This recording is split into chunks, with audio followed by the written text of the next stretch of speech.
পলাতক ব্যক্তি বা হারিয়ে যাওয়া ব্যক্তিকে ফিরিয়ে আনার জন্য আরেকটা কার্যকারী আমল বলে দিচ্ছি। এই নিম্নোক্ত নকশা একটা কাগজে লিখতে হবে। এই নকশাটা এখানে লেখা আছে জিব্রাইল, এখানে ইসরাফিল, এখানে লেখা আছে মিকরাইল, এখানে আছে আজরাইল, 4 ফেরেশতার নাম লেখা আছে, এখানে আছে এই নকশাটা।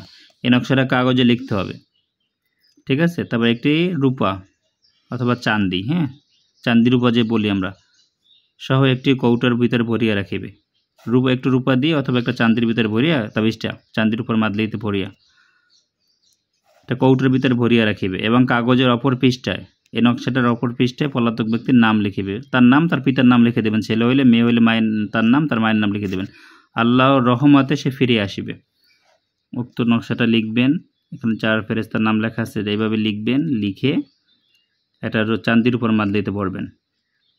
বাজারে কিনতে পাওয়া যায়, বললেই হবে চান্দির উপর মাদলি। ভরে ওইটা একটা কৌটার ভিতরে ভরে রাখবেন, অথবা একটু চান্দি মিলাইয়া অথবা একটা রূপা মিলাইয়া কৌটার ভিতরে ভরে রাখলেও হবে যদি মাদলি কিনতে না পারেন। এটা রাখবেন, যেই ঘরে পালাই গেছে ওই ঘরের ভিতরে রেখে দিবেন। পালাতক এবং এইটা এই নকশার অপর সাইডে যিনি হারিয়ে গেছেন বা পালিয়ে গেছেন তার নাম, ছেলে হলে বাবার নাম, মেয়ে হলে মায়ের নাম লিখে দিবেন। ইনশাআল্লাহ অতি দ্রুত পালাতক ব্যক্তি অথবা হারিয়ে যাওয়া ব্যক্তিকে ইনশাআল্লাহ ফিরে পাবেন, খুঁজে পাওয়া যাবে।